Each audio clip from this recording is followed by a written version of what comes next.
Sick of the bickering? We've got the solution. Thoughtful talk about the issues that matter in our community. Fresh Take with Josh Duclos. Be a part of the show by calling 281-1150 or email freshtake1150@gmail.com. Now, from the Myron Construction Studio, here's Josh Duclos. And welcome back to Fresh Take. We are streaming live this hour at WHBY.com. If you go to our website, WHBY.com, go to local shows, you'll see Fresh Take is one of the options. Click on Fresh Take. Right there on the Fresh Take show page, you will see the live video streaming of what's going on right here in the studio. This hour is, of course, brought to you by Hooper Law Office. You can call Peter Harbach and Sarah Combs at 1-800-794-5548. Hooper Law Office, providing a pathway to your legacy. And of course, we are streaming live on our Facebook page as well. Go to WHBY on Facebook. We've got the live stream there. And on our website, the Fresh Take show page at WHBY.com. If you Google WHBY Fresh Take, you'll find the page. If you go to WHBY, float over local shows in the black bar, and you'll see Fresh Take. Click on Fresh Take, takes you to our page. You can find my Twitter feed, you can find the schedule of upcoming shows, find my blog, and right now, you'll find live video of me and, well, it's Thursday at 10, so you know who. Mike Ellis is here. Mike, welcome back. Well, I'm so glad I cleaned up this morning. Yeah, that was nice. Yeah, we didn't even warn you that you were going to be on video. No, and, well, we always look, you and I are the same height. That's right. I'm on a pillow. He isn't. It's kind of hard to tell us apart, I think. For a lot of people. Absolutely. That's why you wear glasses. Yeah. Well, and I often going around town, people will say, "Former State Senator Mike Ellis," and I say, "Oh no, sorry, it's just Josh." Oh, okay, all right. I'm sure you get the same thing all the time. All the time. Confusing us all the time. Well, one of the things nobody would confuse me for is a state budget expert, which is why we have you here, Mike. You have more experience in this than anybody except Fred Risser, I think. Yeah.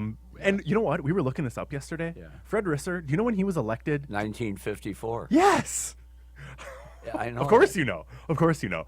He's been in the state legislature for over 60 years. That's right. And going into this last cycle, I had been the second. You were number two. 44 years. And Fred said, well, I'm not leaving. And I said, well, that's okay, Fred.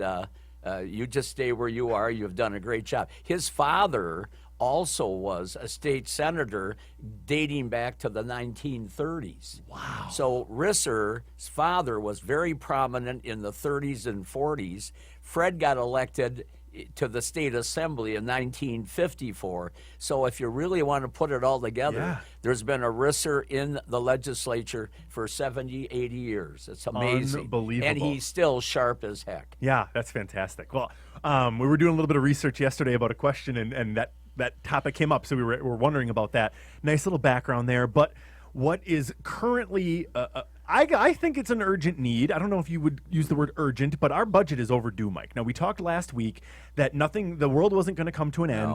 Sky wouldn't be falling as of July 1st if we didn't have the budget, and that's proven true. We don't have to worry about the government coming to a shutdown, but we are overdue for a budget.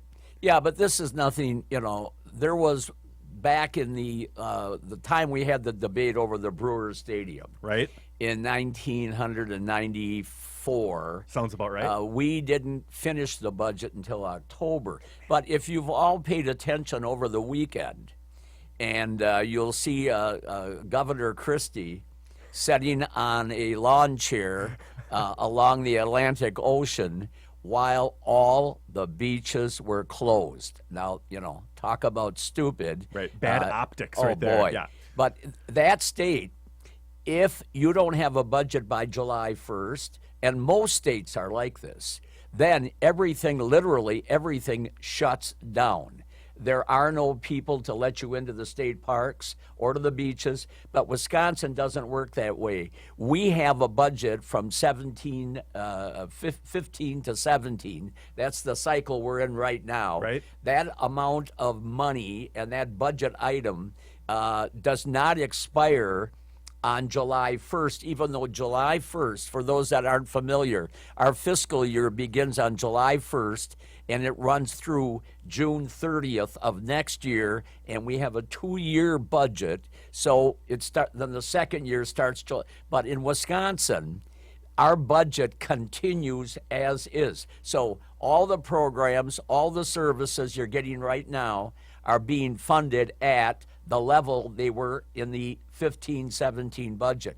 And for the life of me, I can't understand how come other states don't follow Wisconsin, because it's a huge disruption to shut everything down, and maintenance on things go down the drain. You know what I'm saying? Yeah. So Wisconsin is fortunate. I predict they'll have a budget before the end of this month, if not in the next couple of weeks. Yeah. Because if you isolate all the things we've been talking about since Walker introduced his budget back in January, February of this year, they're really down in terms of majors. They're down to the highways. That's right. We can recap very briefly. There was going to be a conflict with K-12 education. The governor wanted to put into the budget, and it's in the budget, $639 million more, so that every student in Wisconsin, both in public and voucher schools, would get $200 more than they got last year. Then, in the second year, in 17, 18, 18, 19, they'd get an additional $200. Now, that's a pretty good jump, and that would amount to about $639 million. The Assembly wanted to fool around with it. They wanted to shrink some of it, move it here, move it there. To make a long story short, 95% of what Walker suggested, and that money would not go out under the equalization aid formula. It would go out as a direct block grant. Every kid in Menasha, every kid in Appleton, everybody in Kimberly, they'd all get the $200. That is outside of the massive equalization aid formula, which we don't want to crawl into the fog and go over. Right, but suffice it to say, this conflict has been resolved. The K-12 funding issue is basically settled, leaving one major nut to crack, and that's transportation funding. Yeah, and the transportation thing, I just don't see,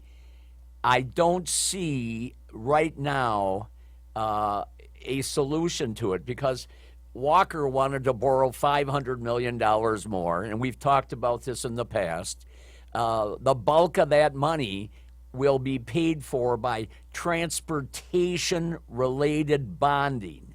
That means that the segregated highway fund is obligated to pay that off. Right. And as we mentioned in earlier shows, right now we're at about 18 cents on the dollar that we get in. We get $1.4 billion from the gas tax, and 18 cents on every dollar goes to pay off the existing bonding. Right. So you're depleting your revenue stream when you have to borrow.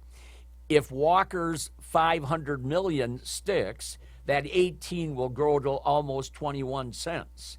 And then, to make matters even worse, if you don't like borrowed money, the state Senate is talking about adding $300 more million in bonding, and they're going to move that $300 million, though. The money will go to the highways, but the general fund will pay for it. Now, that's a different animal. Yeah. The general fund pays for medical assistance, K-12 education, and everything else. Corrections. And corrections. And usually, when you bond for a specific purpose, if it's related to those subject matters in the general fund, okay, then you should pay for it out of that. But this is moving highway expenditures and paying it. Doyle did the same thing, and as a result, we've got a mess. Yeah, I often use the phrase budget shenanigans, where you're kind of doing something you're not being quite forthright about. You're saying you're doing one thing and kind of doing something different, or not really being straightforward about it.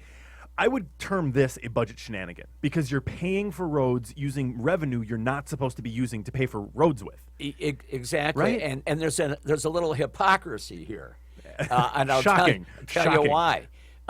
Because between 2003 and 2010, when Doyle was governor, but the Republicans had control of the legislature for half of that, they took $1.276 billion of highway money. They took it and they moved it over to the general fund. Then they went and they borrowed the money from the bank to repay the highway fund. Then they passed a constitutional amendment, or whatever you want to call it, prohibiting that from happening again. So now you cannot take highway money and stick it into the general fund. You cannot do it. Right. Unless it's. But you can go the other way. You can go the other way. Oh, and so that's the big issue. I that's call left. shenanigans. Yep. I call shenanigans. Yep. Okay, now, so obviously the final outline of the transportation funding package, we don't quite know yet. Things like gas tax, heavy vehicle fees are still on the table as part of discussion. We don't quite know what that mix is going to look like, but in the end, as with every state budget, the governor gets the final word with the signature he applies after exercising a line item veto. Exactly. Do you think the legislature will be working with the governor ahead of time to make sure that he can accept the transportation compromise that they reach between Senate and Assembly? Or are they going to be worried about the legislature getting the votes they need and then worry about the governor, let him worry about that? I would think that would be the worst case scenario, because that will create bad blood for the rest of the for the next 2 years between the legislature and the governor. And in terms of the optics, it won't look good because you've got a Republican governor, you've got a Republican state Senate, you've got a Republican assembly. And if they want to pull one on Walker, he's going to stick it to him, and then you're going to have a civil war for 2 years. And the easiest way to lose control of the legislature is get a little bit too much of yourself between the ears and think you're too important. Right. The Democrats had everything from 2009 to 11. They had the governor, they had both houses. And as a result, they went nuts. I mean, they raised taxes and everything but the kitchen sink. Overreach, you're saying. They did too much. Overreached. Yep. And if we have a civil war going for the next 2 years because of that, that's not going to be good for that political party. Well, so I don't think that's going to happen. My last question for this segment, and maybe this is a quick one, is there any role for the Democrats right now? Is there anything they can or should be doing while we're trying to get to resolution on the budget? No, they just shouldn't do anything stupid, because when the Republicans were in the minority, we just sat back and lobbed spitballs at the Democrats. I mean, my God, they even had a thing in the 2009 budget that if Ernie Doms lives up the street from you and he wants to walk down and take care of Marie Ellis, who's on medical assistance, under that budget, Ernie Doms had to join a union to walk 2 doors. I'm remembering this issue Ernie now. was my mom's Home neighbor. health aides. Right. And I mean, my God, did that. That was horrible. But again, trying to appease a constituency that is supportive to the party when it comes time for elections, you get the power, you try to throw a bone to that constituency. It doesn't always please the rest of the voters, and in time you get voted out of office. Yeah, I know. Do we have any? That's the point you're saying, though, right? That's they my reach point. too far. Yeah. But just to show you that it goes both ways, it's time the Republicans tell some of these big businesses who are constantly screaming about, oh, the taxes are too high, but give us more tax credits. Right. You know, tax credits are sold as a way to enhance the economy. Yeah, right. Okay, encourage development. That's true. But you can't have it both ways. The trucking industry is going nuts right now because they don't want to pay 2.5 cents more a mile. But it's been determined that 68% of road wear and tear are coming from 245,000 trucks, heavy-duty trucks, licensed in Wisconsin. So they want to rip up the roads, and they want Ernie Doms and the guy down the street on Bond Street to pay for it. He knows more about the budget than I will ever hope to know. It's former state senator Mike Ellis. We're going to be back with more with Mike. If you want to watch this segment with Mike, we're streaming live at WHBY.com on the Fresh Take Show page or on our Facebook page, WHBY's page on Facebook. Back with more with Mike. We're going to talk China and North Korea. We're going to talk 2018 elections, and we'll get his take on recently passed former state senator Ted Cannabis. All of that to come on Fresh Take today with Mike Ellis on WHBY.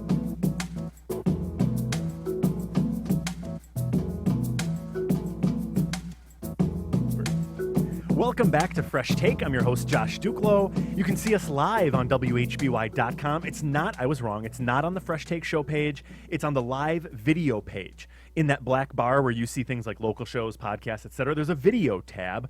Float over video, go to live video. That's where you'll see the video streaming of this hour of Fresh Take. Of course, Mike Ellis is our guest. Mike, we don't talk a lot about foreign policy, but there's some local implications to our relationship with China, and you had some thoughts you want to share with us on that. Well, we've got a mess going on over there with Korea, and Trump has been trying to get the Chinese to step in because without China, Korea, it's a disaster anyway. But there's nothing on the plate for China to ease our headache with North Korea. There's no entitlement that they're going to get, and so I don't see China stepping in at all. I think the United Nations is going to have to step in, and they're going to have to do something because this is getting out of hand. But the idea that China is going to somehow or other put the lid on North Korea. China is our major competition economically in the world. We have problems with trade with China. We have supremacy of the Pacific. China is trying to move us out of the Western Pacific. Right. They're building islands. Taipei, the capital of Taiwan. If Dean Crawford is listening, it's not Taiwan. Mike, but be nice now, be nice. But the point is, there is nothing in it for them. The more grief we have with Right. North Korea, the more it's a divergence. Yeah.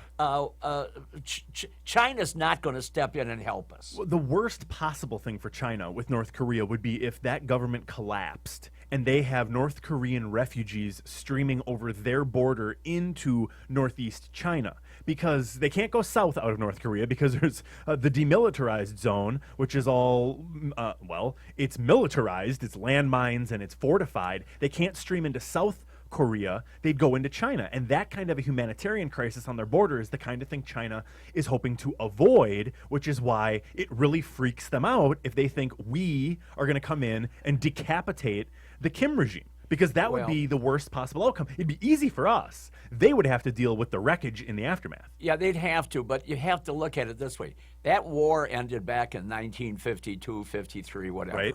They cut the thing at the 38th parallel. It's been there forever. It's almost like two giants laying claim to a potential gold mine in the middle of North Dakota. Right. Okay? Right. All right. China is moving up the ladder. The United States is still the premier country in the world. And Korea they can't let Korea fall. The Chinese can't. Right. And we certainly can't let South Korea fall, because the minute that happens, then we may as well pack up our bags and head back to Pearl Harbor. So it's a mess. It is a mess, and this is something that is quickly gaining relevance on the international stage. Something will have to be done around the North Korean situation soon, and I think people are realizing that there is no good solution to this. Something terrible is probably going to happen. We hope that we're in control of that situation and not North Korea in bringing about that terrible situation. The minute North Korea is militarily threatened or significantly damaged, right. in Manchuria, where the Yellow River separates North Korea from China, right. there'll be tons of Chinese troops moving down, And then here we go again. Right. Because they can't allow us to kick their neighbor out. They just can't. Right. China wants to be in control of that situation. Exactly. So we're kind of pushing them. They've got to respond. And so it's an indirect situation. All right. Watson emailed us. He says we got to move Mike's microphone because it's covering his beautiful face. So we'll make sure that we get that adjusted when we come back after this quick break. Watson, thanks for the update. I also want to get to some questions. Ed emailed me, so we'll get to those after the break concerning the 2018 election. Lots more to come with former state senator Mike Ellis. You can watch us live on WHBY.com or on WHBY's Facebook page. More to come on WHBY.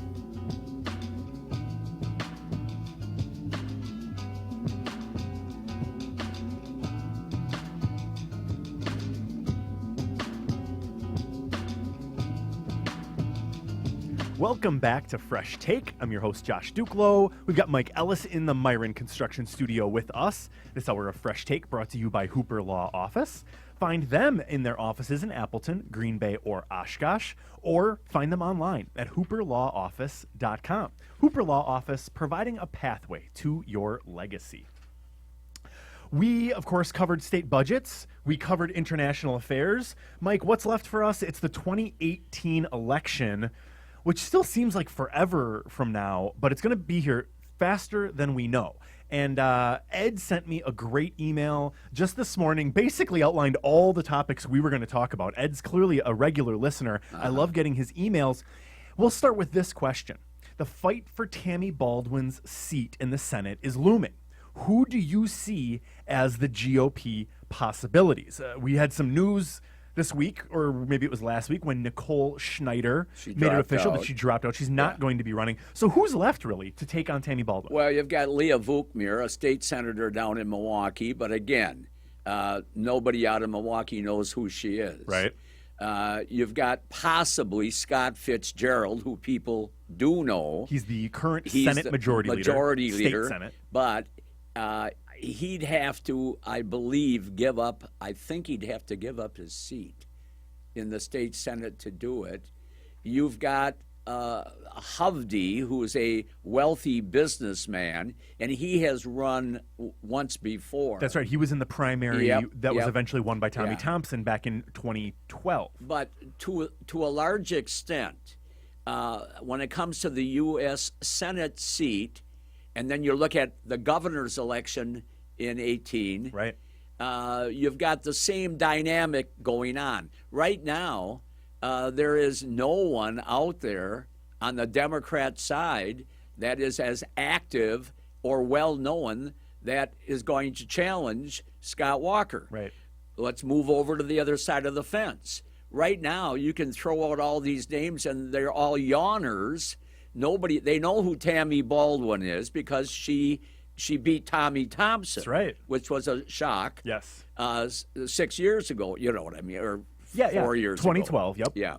So the Republicans are lacking in a super dog running against Tammy Baldwin at this point. Because we won't see Tommy Thompson run for that seat again. No. There will be nobody with that level of name recognition or history in this state who's going to take her on. It's going to be somebody trying to make a name for themselves by taking Tammy Baldwin on. And then the same is true with the governor. Right. The recent polling must really make them nervous. Yeah. Because Walker is 48 favorable, 47.9 unfavorable, and 6% are not there. And this is the same mix you've been telling us since we first started talking. That same level of yeses and nos and maybes. Yeah. And that's kind of the state, the equilibrium in our state. And that 6% are the independent vote. Right. And Walker got 52.8% of the vote the first time he beat Barrett.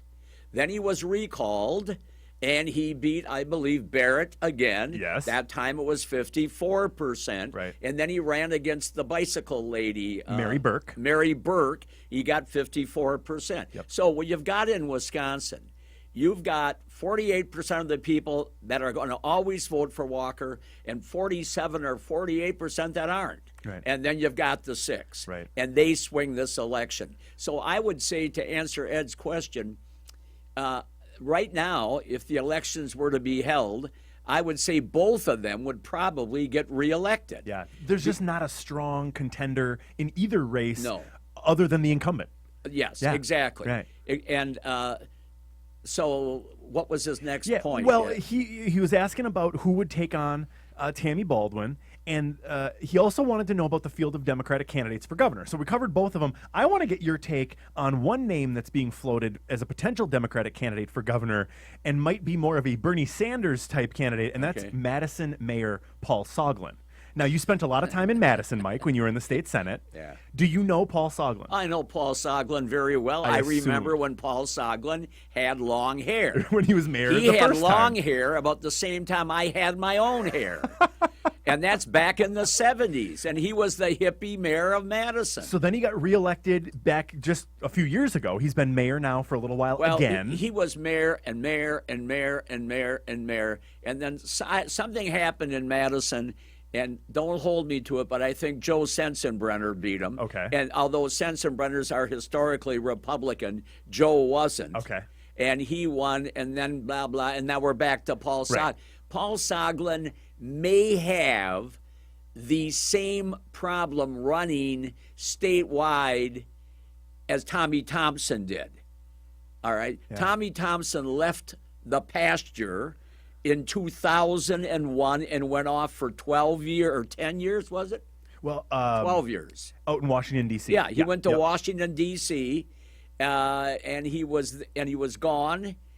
Soglin, yes, in Madison, that's one thing. Right. But Soglin has not identified. He's not identifiable all over Wisconsin.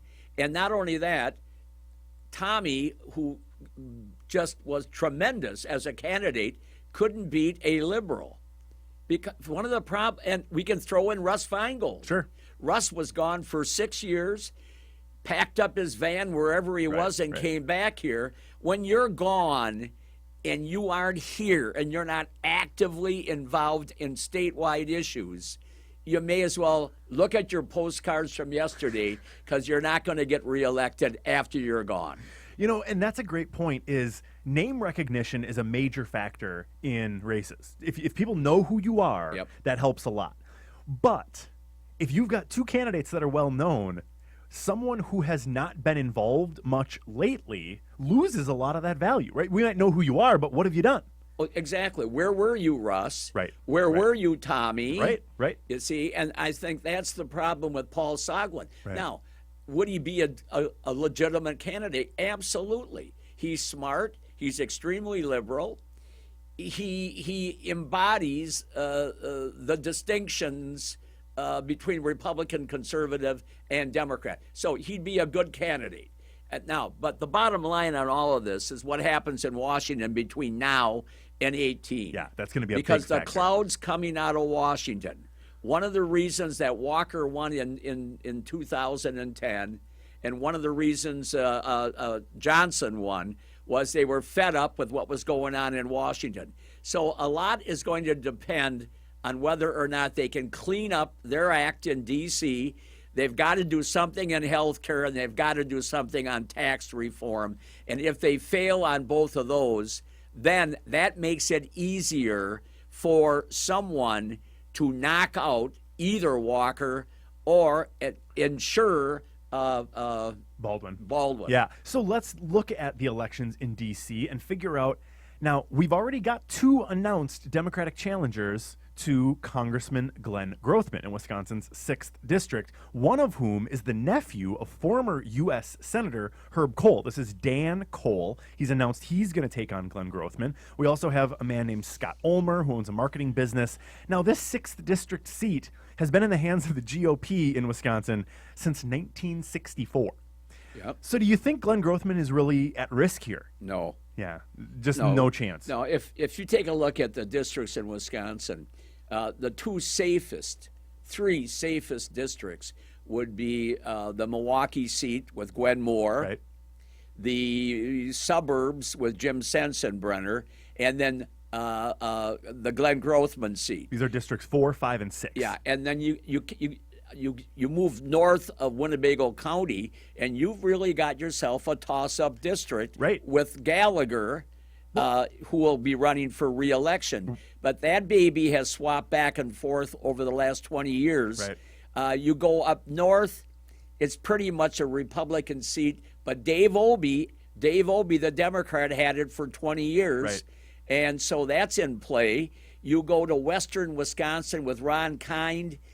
They pretty much get their media out of Minneapolis. It's a little more liberal, but Trump did carry western Wisconsin. Well, speaking of the effect that Donald Trump will have in these congressional races, the new Marquette University poll came out, and the highest level of support for President Trump in any media market was at 51%, and that was right here in the Green Bay media market. Yep. Do you think that is going to shape or influence the strategy of someone like first-term Congressman Mike Gallagher when he's thinking about re-election? Is he going to act differently in response to the president, knowing that he's got a fair number of Trump supporters in his district? I think we've been blessed in this area north of. Well, we're blessed in one of. Petri was a real Sure, good. absolutely. But you had Reed Ribble. Yes. Reed Ribble was phenomenal. He'd reach across the aisle and work with a Democrat if it was good for the sidewalks of his district. I think Gallagher is in that same mold, and if that's the case, I don't see that being a problem. I don't think Gallagher is going to lay down at the foot of Trump, or is he going to be an overt critic of Trump?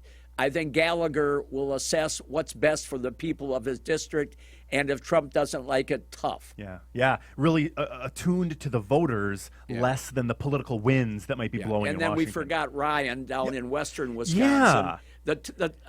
And his opponent was on CNN yesterday. Yeah, well, has already raised $400,000. Yeah, well, that's surprise, good. right? No, not a surprise at all. No, I'm not. I mean, but Ryan's district, if it wasn't Ryan, it's in play. Yeah. But Ryan is such a fantastic. He's home every weekend. He's at picnics. Right. And then the other seat, of course, is Polkan in Madison, and no Republican. Well, one Republican won it some years back. Sure. And I can't. A different time. Yeah. It's amazing how these districts tend to be so stable, but something like Dave Obey, right? He holds that northern Wisconsin District 7 for 20 years. Well, people like Dave Obey, right? Well, then he retires and you get somebody like Sean Duffy, who could be running for Congress for the next 20 years if he wants to. He's a young guy. Yep. He could have long-term aspirations on that seat. That could now be a Republican seat for 20 years. I think Wisconsin voters, more so than maybe other states, are more tuned into the person than the party in some of these places. And maybe that explains a little bit some of the Obama Walker voters or the Obama Trump voters outside of the major cities. There's people that they're just voting for the person they like less than just the party they're used to. I think that's true in almost every one of our districts except Madison and the inner city of Milwaukee. I don't see a Republican ever winning either of those. But the other districts, you're right. Yeah. They're absolutely correct. The right candidate could come along and maybe shift those things. But all right, we've got to take our last break. If you've got a question for Mike Ellis, we invite your phone call. 281-1150 is the number, or toll free 1-866-887-1150. Or you can email me, freshtake1150@gmail.com. Ed, I'm not going to answer your question on the air. I will email you back. He had a question for me, and I'll be responding to that privately via email. But if you want to email me, freshtake1150@gmail.com, taking your questions and comments, or call us 281-1150. You can watch us streaming live on WHBY.com, find our live video stream, or find us on Facebook, WHBY on Facebook, streaming live there as well. Back with our last block with Mike Ellis right after this. Don't go away. More to come on WHBY.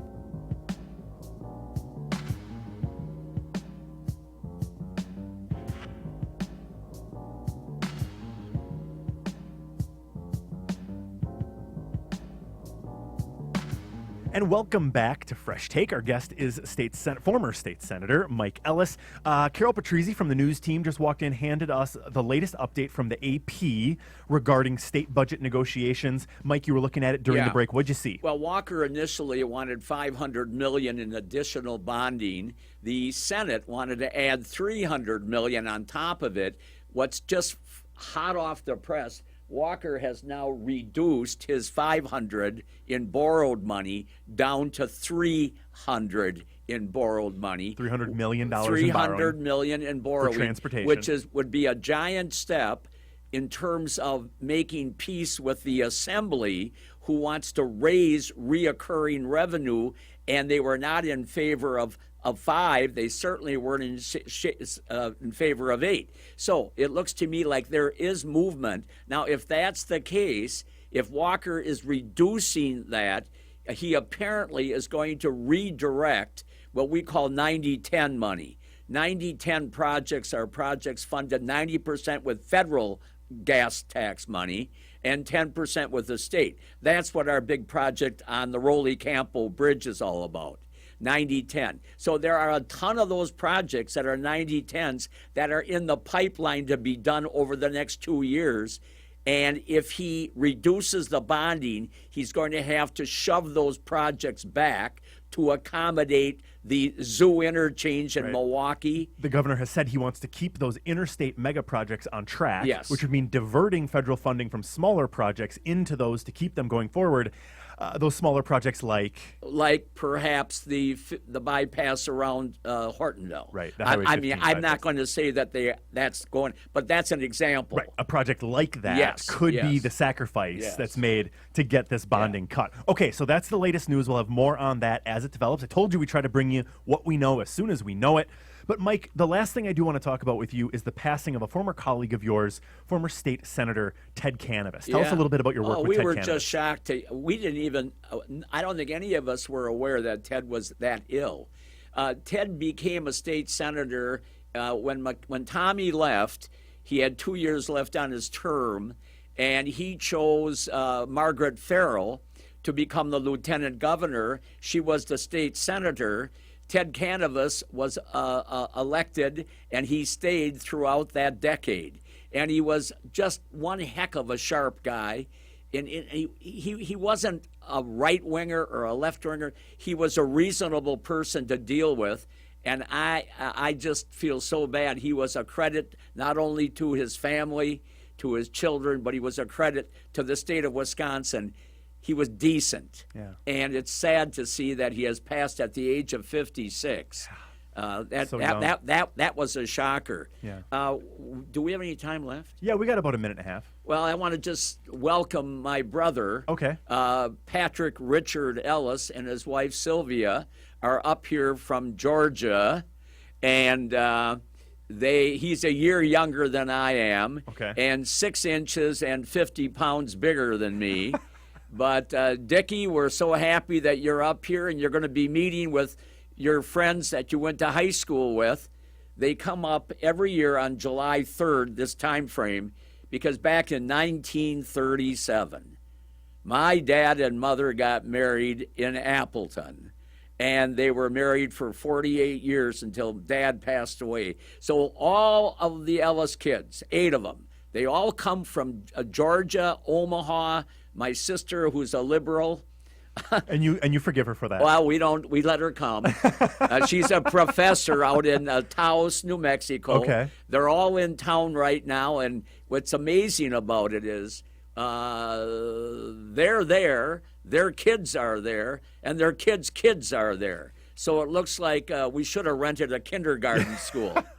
You got the whole family together for a little family reunion. You do that every summer? Every year on the 3rd of July, they come in. Well, I hope while they're here, they are giving you a hand on the horse ranch, baling that hay. And you get caught in the rain doing that. That's no good. Yesterday, I want to thank all 3 Green Bay stations for their accuracy. No rain till 5 o'clock yesterday. I'm watching news at noon, and I've got 20 acres of beautiful hay ready to go. It's all raked. I'm waiting for another hour. Look at the TV. Oh, my heavens. We got 1 wagon load done. So, the weathermen on BAY, FRV, GBA, the whole bunch, they really ought to run for politics. Because, yes, elect me, I might cut your taxes, or I might raise your taxes. There's a 50% Or chance. There's a 50% chance I won't cheat you, but 60% chance there may be clouds. Good time for a reminder that those opinions expressed by Mike Ellis are those of Mr. Ellis alone and not those of WHBY, the host of this show, or Woodward Communications. WHBY, we love Anthony Damo. There we go. That's Mike Ellis. Love to have him here. Hope you enjoyed not only hearing him, but seeing him on our live video stream. He'll be back again next week, and we'll be back again tomorrow. We're talking Mile of Music with Kurt Kempen before our week in review. Don't go away. The Good Neighbor is up next.